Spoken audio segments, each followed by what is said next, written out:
Bonjour chers amis, merci de nous rejoindre aujourd'hui.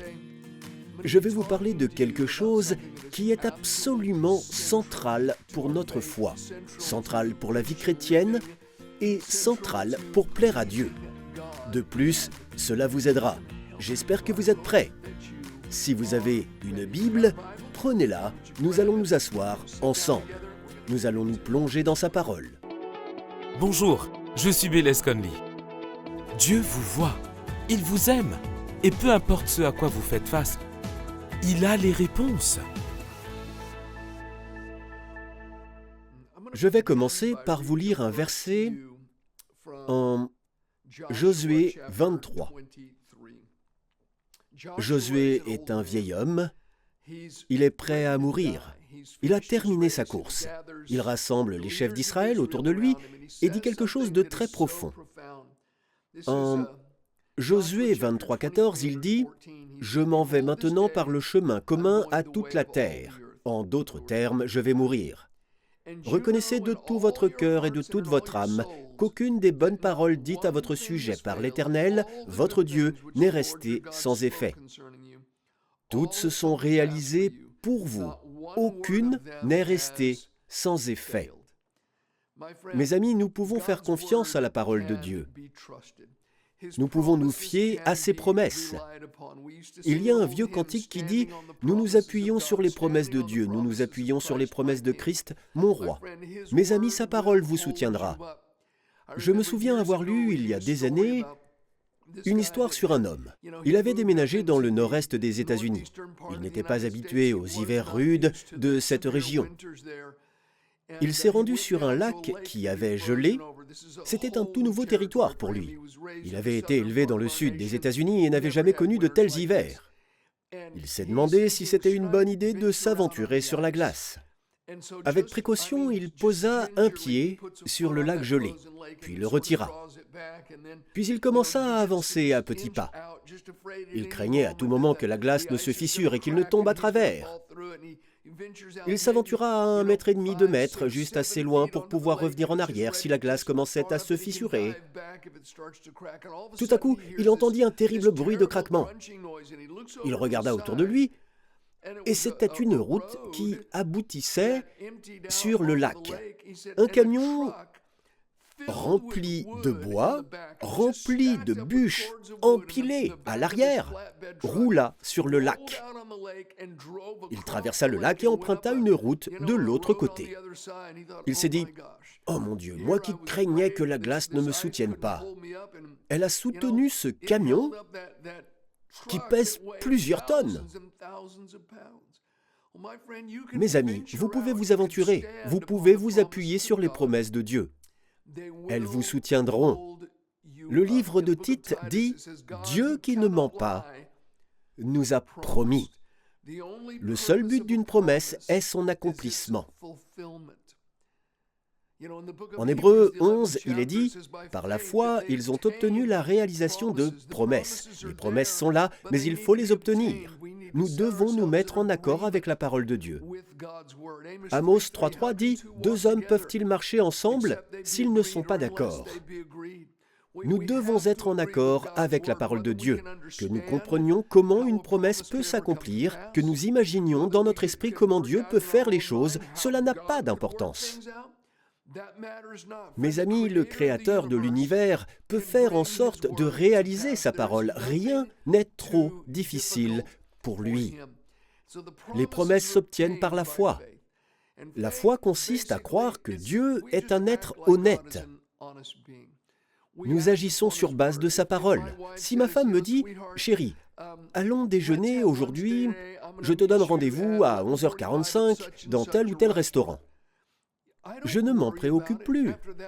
Je n'appelle plus pour demander « Tu es certaine que tu seras là? Tu es certaine que tu seras là ?» Non, je prends note, je conduis et j'arrive à 11h45. Pourquoi? Parce que ma femme m'a dit qu'elle me rejoindrait. Je ne m'en inquiète jamais, je ne me fais pas de soucis. Mes amis, si Dieu a dit quelque chose dans sa parole, je l'accepte. Je n'ai pas besoin de preuves, je n'ai pas besoin de signes. Sa parole est une preuve suffisante. Je veux vous encourager à vous familiariser avec les promesses de Dieu.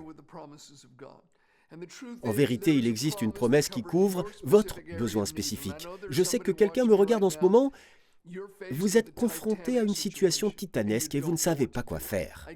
Je vous le garantis, Dieu a une promesse pour vous. Vous devez la trouver, vous devez vous en nourrir. Vous devez la faire entrer en vous et placer votre confiance dans ses promesses. C'est ainsi que nous mettons notre confiance en Dieu, en plaçant notre confiance dans sa parole. Trouvez une promesse qui couvre votre situation. Lisez-la dans son contexte, faites des références croisées, familiarisez-vous avec elle. Rappelez-vous ce que Dieu, qui ne peut mentir, nous a promis. Il y a de nombreuses années, j'enseignais dans notre école biblique. Un cours particulier portait sur le thème de la guérison divine.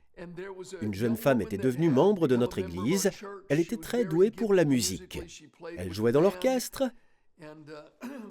et le groupe répétait tous les mercredis soirs. Nous avions des cours pour l'école le mardi soir et le jeudi soir. Le mardi soir, je donnais un cours sur la guérison divine. C'était une bonne chrétienne. Elle avait été élevée dans un bon foyer chrétien. Mais l'église particulière qu'elle fréquentait dans cette dénomination, même si elle croyait fermement au salut et au pardon, n'avait jamais enseigné un seul message sur le sujet de la guérison. Cette jeune femme ne savait rien dans la Bible sur le fait que Dieu était un guérisseur ou sur les promesses de guérison de Dieu. On lui avait simplement dit « tout cela est dépassé ». Permettez-moi de vous dire une chose. Par nature, Dieu n'est pas changeant, ce qui signifie que rien n'est dépassé. Lorsque Dieu dit « je suis quelque chose », il parle de sa nature. Lorsque Jésus a dit « c'est moi qui suis le chemin, la vérité et la vie », il parle de sa nature est la vie. Lorsque Dieu dit en Exode 15, je crois au verset 26, « je suis Jéhovah Rapha, je suis l'Éternel, celui qui te guérit. Je suis l'Éternel, ton médecin. » La nature de Dieu est la guérison. Cela signifie qu'elle n'a pas disparu lorsqu'une ère s'est achevée et qu'une autre a commencé. Ce que Dieu est par nature, il l'est toujours. La guérison est possible parce que Dieu est un Dieu qui guérit. En outre, les Écritures sont pleines de promesses de guérison, tant dans l'Ancien que dans le Nouveau Testament. Nul besoin de chercher bien loin pour les trouver. Bref, j'enseignais et elle était assise dans la classe. Elle n'avait jamais rien entendu de tel auparavant. Elle se demandait dans quoi elle s'était embarquée. Plutôt que de rejeter l'enseignement, elle a fait comme les Béréens. Elle a étudié quotidiennement les Écritures pour voir si c'était vrai. Chaque mardi soir, elle rentrait chez elle et après avoir entendu l'une des leçons que j'enseignais, elle lisait les versets que j'avais donnés dans leur contexte. Elle lisait tout le chapitre. Elle faisait des références croisées. Elle étudiait du mieux qu'elle pouvait. Elle venait mardi soir après mardi soir, mardi soir après mardi soir. Elle rentrait chez elle et étudiait ses promesses, parfois jusqu'aux petites heures du matin. C'était important pour elle, parce qu'elle avait une grosse tumeur qui se développait dans sa gorge.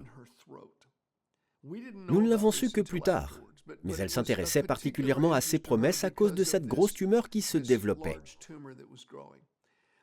Après environ 1 mois et demi, à examiner ses promesses, à s'en nourrir, à les digérer. Vous savez, un vieil homme m'a dit un jour, « Bayless, le plus grand problème de l'Église aujourd'hui, c'est la théologie non digérée. » Je pense que c'est tout à fait vrai. Nous devons digérer la parole de Dieu, la faire passer de notre tête à notre cœur. Cela ne peut se faire que si nous sommes attentifs. En Proverbe 4, Dieu dit, « Sois attentif à mes paroles, prête l'oreille à mes discours, qu'ils ne s'éloignent pas de tes yeux. Garde-les au fond de ton cœur, car ils apportent la vie à ceux qui les trouvent, la guérison à tout leur corps. » Nous devons les garder au fond de notre cœur, nous ne devons pas les éloigner de nos yeux, nous devons tendre l'oreille. C'est ainsi que sa parole est digérée. Elle a donc digéré la parole pendant 1 mois et demi. Très tôt, un mercredi matin, elle avait passé une bonne partie de la nuit à étudier. Elle est arrivée à la conclusion, et elle m'a raconté l'histoire par la suite, elle a dit « J'ai dit tout haut, Dieu, j'y crois, c'est dans les Écritures. Cette promesse est pour moi. Dieu, je te demande de me guérir tout de suite. » Je ne me souviens pas de la promesse spécifique qu'elle a citée à ce moment-là. Peut-être parlait-elle de l'ensemble des promesses que nous avons étudiées dans les cours et sur lesquelles elle s'était penchée. Mais elle les a acceptées. Elle a dit « Dieu, je le crois maintenant, je te remercie de m'avoir touché au nom puissant de Jésus ». Elle dormit quelques heures. Je pense que c'était avant un service du mercredi soir, le lendemain. Elle était en route pour le service du mercredi soir et elle conduisait pour s'y rendre. Elle allait jouer au piano ce soir-là. En route vers l'église, elle ressentit un chatouillement dans la gorge. Elle s'arrêta sur le bord de la route, devant la maison d'un inconnu, et se mit à tousser. Elle cracha la tumeur dans sa main. Elle baissa la vitre, la jeta devant la maison des gens, remonta la vitre, vint à l'église et raconta l'histoire à tout le monde. Elle fut examinée médicalement et la tumeur avait disparu. Elle était guérie. Comment? Par le pouvoir d'une promesse. Une promesse qui a été acceptée, une promesse à laquelle on a donné suite. Une histoire fascinante se trouve en Acte 12. J'aimerais commencer à vous la lire au versets 1 à 7. À cette époque-là, le roi Hérode se mit à maltraiter des membres de l'Église, et il fit mourir par l'épée Jacques, le frère de Jean. Cela signifie qu'il a décapité Jacques. Jacques était l'un des 12 apôtres. Quand il vit que cela plaisait aux Juifs, il fit encore arrêter Pierre. C'était pendant la fête des pains sans levain. Après l'avoir fait arrêter et jeter en prison, il le mit sous la garde de 4 escouades de 4 soldats chacune. Il avait l'intention de le faire comparaître devant le peuple après la Pâque. Cela signifie qu'il allait le faire sortir et l'exécuter de la même manière qu'il avait exécuté Jacques. Pierre était donc gardé dans la prison, et l'Église adressait d'ardentes prières à Dieu pour lui. La nuit qui précédait le jour où Hérode allait le faire comparaître, Hérode allait faire comparaître Pierre, c'est-à-dire qu'il allait le faire exécuter pour qu'il soit lui aussi décapité par l'épée. Cette nuit-là, Pierre priait-il? Pierre implorait-il Dieu? Pierre était-il inquiet? Non, il est écrit « Pierre dormait ». Attaché avec 2 chaînes, entre 2 soldats, des sentinelles postées devant la porte gardaient la prison. Soudain, un ange du Seigneur survint, et une lumière resplendit dans la cellule. L'ange réveilla Pierre en le frappant au côté et lui dit « Lève-toi vite !» Et les chaînes tombèrent de ses mains, comme une sorte d'évasion cosmique de prison. J'aimerais que vous y réfléchissiez. La veille de son exécution, l'Église priait. Pierre dormait. Il dormait si profondément que l'ange a dû lui donner un coup au côté pour le réveiller. Pierre, comment peux-tu dormir alors qu'ils aiguisent la hache pour te couper la tête? Je vais vous le dire, certainement parce que l'Église a prié et que Dieu exauce les prières. À vrai dire, il n'est dit nulle part que l'Église a prié lors de l'arrestation de Jacques. Peut-être parce qu'il était plus grand que nature et qu'ils pensaient que rien ne pouvait lui arriver, ils n'ont pas prié. Cette fois-ci, ils ont prié, et cela a certainement joué un rôle. Mais ce qui a également joué un rôle, c'est que Pierre avait une promesse. À la fin de l'évangile de Jean, en Jean 21, 18, Jésus parle à Pierre juste avant l'ascension de Jésus. Il est réuni avec les disciples et il dit ceci à Pierre en particulier, au verset 18-19. En vérité, je te le dis, quand tu étais plus jeune, tu mettais toi-même ta ceinture et tu allais où tu voulais. Mais quand tu seras vieux, tu tendras les mains et c'est un autre qui attachera ta ceinture et te conduira où tu ne voudras pas. Il dit cela pour indiquer par quelle mort Pierre révélerait la gloire de Dieu. Puis il lui dit « Suis-moi ». Jésus a annoncé à Pierre la manière dont il allait mourir, ce qui allait se passer juste avant sa mort. Et il lui a dit « Cela se passera quand tu seras vieux ». Au moment où Pierre est enfermé en prison et qu'Hérode fait aiguiser la hache, Pierre n'est pas vieux. Ce n'était pas la mort que Jésus lui avait prédite. Alors Pierre se dit, « Je ne suis pas vieux, j'ai reçu une promesse de Jésus, pourquoi devrais-je m'inquiéter ? Je n'ai même pas besoin de prier, j'ai une promesse. » Il s'est simplement reposé. C'était sa façon de répondre à la promesse. Je suis assis en ce moment même dans un bâtiment qui abrite notre église. Nous avons plusieurs auditoriums sur le campus, un grand centre pour enfants, nous avons beaucoup de choses à l'extérieur sur le terrain. Nous avons un magnifique campus. Nous avons eu beaucoup de mal à nous installer ici. Nous avions trouvé un terrain, mais il appartenait à 4 personnes différentes. Ces 4 parcelles différentes étaient toutes contiguës, elles se rejoignaient toutes, mais elles appartenaient à 4 personnes différentes qui vivaient dans des régions différentes du pays. Je me suis adressé à la ville pour connaître le zonage de ces parcelles. Le zonage sous-jacent autorisait l'installation d'une église. J'étais ravi, nous avons contacté les propriétaires, tout le monde pensait que c'était impossible. Lorsqu'elles ont découvert ce que je faisais, les autorités de la ville ont dit « Bonne chance, ça n'arrivera pas. Vous n'arriverez jamais à convaincre ces 4 personnes de vendre, même si le zonage vous permet d'y construire une église. » Nous y avons travaillé pendant 1 an. Par la grâce de Dieu, les 4 propriétaires ont accepté de vendre. Nous avons acheté la propriété. En tout et pour tout, cela représentait environ 7 hectares tout ensemble. Nous étions ravis. Ensuite, nous avons travaillé pendant encore 1 année entière sur les plans. J'ai travaillé en étroite collaboration avec certaines personnes au sein de la ville et nous avons réalisé tous les plans afin de les présenter pour obtenir les permis de construire. 3 jours après avoir remis ces plans, j'ai reçu une lettre de la ville. Elle disait qu'elle allait nous confisquer notre propriété et que nous devions immédiatement la lui céder. Sinon, elle allait recourir au pouvoir d'expropriation, nous interdire l'accès à notre propriété et nous la confisquer. C'était le début d'une grande bataille. Elle nous a en effet interdit l'accès à notre propriété. Elle a adopté le pouvoir d'expropriation. L'objectif du pouvoir d'expropriation est le suivant. Si un réservoir doit être construit, si une grande autoroute doit être construite, quelque chose qui profite à la population de la région et de la ville, le propriétaire de la propriété doit la vendre à la ville. La ville a recours au pouvoir d'expropriation et la propriété lui est payée à sa juste valeur marchande. Il n'y avait aucun projet de réservoir ou d'autoroute. Il s'agissait d'un grand détaillant. Si je mentionnais son nom, 90% d'entre vous le connaîtraient. Il est certainement connu dans tous les États-Unis. Au milieu de cette bataille, et c'est intéressant, nous avons fait appel à 2 cabinets d'avocats qui étaient de notre côté. J'ai dit à l'un d'entre eux, lorsque nous avons commencé, « Écoutez, j'attends que vous fassiez de votre mieux, mais notre confiance n'est pas en vous.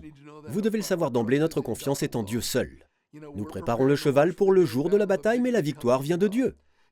Nous espérons qu'il vous utilisera, mais notre confiance n'est pas en vous. » Ils ont répondu, « D'accord, nous acceptons. Mais vous devez comprendre que personne dans votre cas, dans l'histoire de notre pays, n'a jamais gagné un tel procès. Statistiquement, vos chances de gagner sont nulles. Nous prenons l'affaire pour autant que vous compreniez cela. » J'ai dit, « Nous comprenons, allez-y. » Bref, nous nous sommes retrouvés devant la Cour fédérale qui se situe juste en dessous de la Cour suprême. Après avoir entendu les arguments des 2 parties, le juge de la Cour fédérale a pris une décision. Il y avait 5 principaux chefs d'accusation au cours des poursuites judiciaires. Nous avons gagné haut la main chacun de ces différents chefs d'accusation. Nous avons gagné. Le juge nous a donné raison sur toute la ligne. En fin de compte, nous avons obtenu plus d'hectares que nous n'en avions au départ. Nous sommes maintenant sur un campus de 13-14 hectares. De nombreux miracles se sont produits. Nous bénéficions de ce magnifique campus. Mais il s'est écoulé 9 ans entre le jour où nous nous sommes engagés sur les 7 hectares initiaux et le jour où nous avons finalement construit et pu emménager. 9 ans. Ce fut une succession de montagnes russes et de prières, mais nous sommes ici par la grâce et la bonté de Dieu. J'ai raconté cette histoire pour donner un peu de contexte. En effet, à mi-parcours de nos luttes juridiques, nous nous sommes battus devant les tribunaux. Et les médias nous ont fait une très mauvaise presse. Ils publiaient régulièrement des informations erronées et des mensonges à notre sujet. À mi-parcours, j'ai fait un rêve inspiré par Dieu. C'était à propos d'un homme en particulier, celui qui était le fer de lance de la saisie de notre propriété. C'était le meneur, comme je l'appelle. Il était le principal instigateur de cette affaire et avait rallié tous les autres membres du conseil et avait conclu un accord avec un grand détaillant. J'ai fait un rêve. Dans ce rêve, j'entrais dans une pièce et il se tenait derrière une table. La table était inclinée comme ceci. Il se trouvait à l'extrémité supérieure de la table. Il m'a regardé et m'a dit « Veux-tu faire un bras de fer ?» Il avait l'avantage. Il était sur la partie supérieure de la table, j'étais en bas, et lui en haut, donc il avait l'avantage. J'ai répondu « D'accord ». J'ai pris sa main et nous avons fait un bras de fer. Très facilement, je l'ai battu. Il m'a dit « Tu veux recommencer ?» J'ai répondu « D'accord ». J'ai pris son bras. Il avait l'air d'avoir l'avantage. Je ne pouvais pas gagner. Je l'ai battu. Et je me suis réveillé. J'ai immédiatement pensé au rêve que Pharaon avait eu et qui avait été interprété par Joseph. Joseph a dit « Les deux rêves n'en font qu'un. Dieu t'a montré cela 2 fois, parce que c'est établi. C'est fermement établi par Dieu, tu peux avoir confiance en cela. Cela va s'accomplir. » J'ai immédiatement pensé à cela. Dieu m'avait montré le rêve 2 fois parce que c'était établi. Nous allions gagner. C'était au milieu de la lutte. Depuis ce jour, je n'ai plus jamais prié pour cela. L'Église, elle, priait. Toutes sortes de réunions de prière ont eu lieu. Je n'ai parlé à personne de mon rêve, mais je me suis reposé. Je savais que nous allions gagner. Il semblait que tout était contre nous. Il semblait impossible que nous puissions gagner, mais Dieu nous a soutenus. Il nous a soutenus financièrement tout au long du processus. Il nous a soutenus par le fait que l'Église a continué à grandir et à rester solide, même si nous avons eu une presse très négative. C'était horrible. Ils n'arrêtaient pas de nous incendier et de nous critiquer. Cela n'a pas duré des semaines ni des mois, mais des années. Mais nous avons gagné. Je me suis reposé parce que j'avais une promesse. Mais écoutez bien, la promesse ne garantit pas l'absence de problèmes. Non, mes amis, les problèmes surviendront. La promesse nous donne la capacité de regarder à travers le problème jusqu'à l'issue annoncée. L'apôtre Paul, au chapitre 27 des Actes des Apôtres, est face à un problème. Il est dans une grande tempête sur le bateau. Il n'avait pas vu le soleil, les étoiles ou la lune depuis plusieurs jours. Il avait perdu tout espoir d'être sauvé. Un ange lui apparaît et lui apporte une promesse de Dieu. Il rassemble les gens autour de lui, les éclairs déchiraient le ciel, le tonnerre retentissait comme des canons de tous les côtés, la pluie tombait à verse, le vent hurlait toujours, rien n'avait changé. Paul dit « Écoutez, j'ai une promesse de Dieu et je crois qu'il en sera comme il m'a été dit. » Une promesse. Nous allons perdre le bateau, nous n'allons pas perdre notre vie. Nous allons nous échouer sur une île. Nous serons tous sains et saufs, c'est exactement ce qui s'est passé. La promesse de Dieu s'est réalisée. Le dictionnaire définit une promesse comme un motif d'espoir pour l'avenir. Je pourrais en dire beaucoup plus à ce sujet, mais j'aimerais vous rappeler quelque chose. Avant son arrestation, son faux procès, ses coups de bâton et sa crucifixion, Jésus est réuni avec ses disciples la veille de son arrestation. Que fait-il? Il est dit qu'il chantait des louanges. Jésus, comment peux-tu faire cela? Il sait qu'il va être soumis à un faux procès. Il sait qu'il va être dénigré et calomnié. Il sait qu'il sera battu sans pitié. Il sait qu'il sera crucifié, mais il connaît aussi les promesses. Il connaît Psaume 16:10. C'est une prophétie à son sujet, une promesse à son sujet. Car tu n'abandonneras pas mon âme au Sheol, c'est-à-dire en enfer, tu ne permettras pas que ton sein voie la corruption.